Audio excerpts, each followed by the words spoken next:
The sun was barely up when Karen's voice sliced through our quiet cul-de-sac like a siren.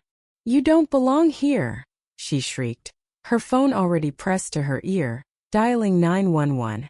Her manicured finger jabbed toward my son, Jaden, who stood frozen, his backpack slung over one shoulder. "We just moved into this pristine neighborhood. Our new home a symbol of years of hard work. But Karen, the HOA's self-appointed enforcer, had decided our family's presence was a violation of her perfect world. She claimed our IDs were fake, that we were squatters." Her words dripped with venom, and neighbors peeked through blinds drawn to the chaos. Jaden's eyes met mine wide with fear, but I saw something else in them, a spark of defiance. I stepped forward, heart pounding, trying to stay calm. "Karen, we've shown you our lease. We're legal residents," she scoffed, tossing her blonde hair, her voice rising as she spoke into the phone. "Yes, officer, suspicious people, possibly trespassing. Hurry." The accusation stung, but I'd dealt with her type before. Karen had been hounding us since day one, complaining about our car's parking angle, our mailbox's shade of blue.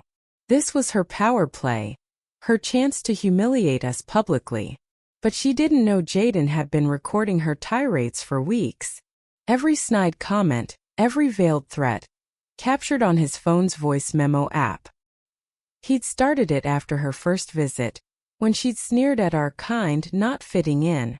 My 16-year-old was smarter than she'd ever give him credit for. The police arrived, 2 officers stepping out with weary expressions.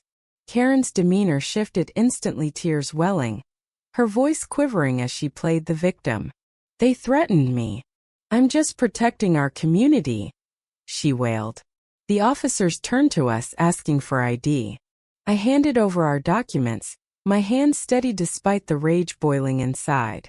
Jaden, quiet until now, pulled out his phone.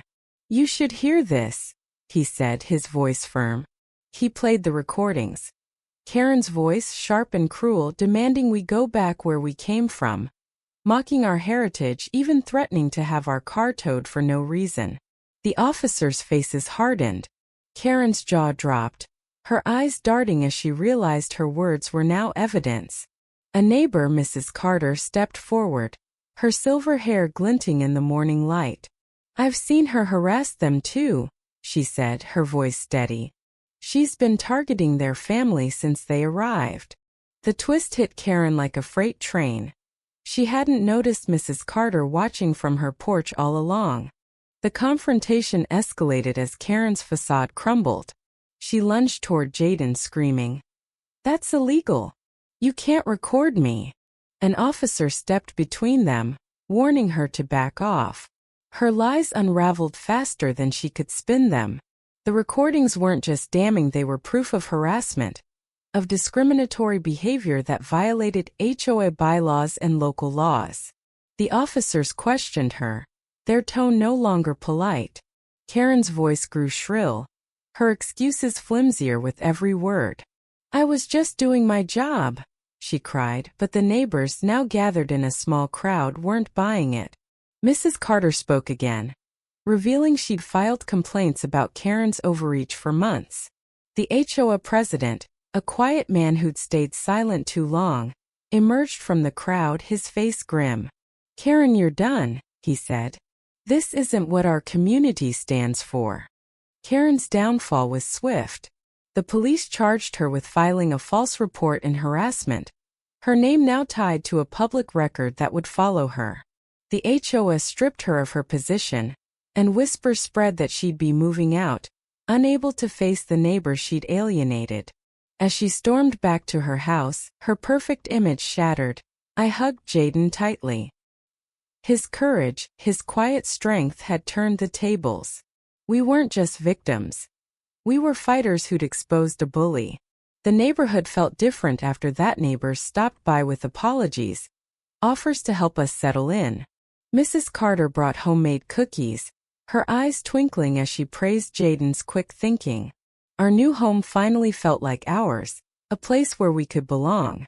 Looking back, I realized this wasn't just about Karen's defeat, it was about standing up, about community healing through truth. Jaden's recordings didn't just save us. They reminded everyone that no one's above accountability. We're stronger now, rooted in a place we've made ours. What do you think? Was Karen's punishment fair? Or should she have faced more consequences? Share your thoughts.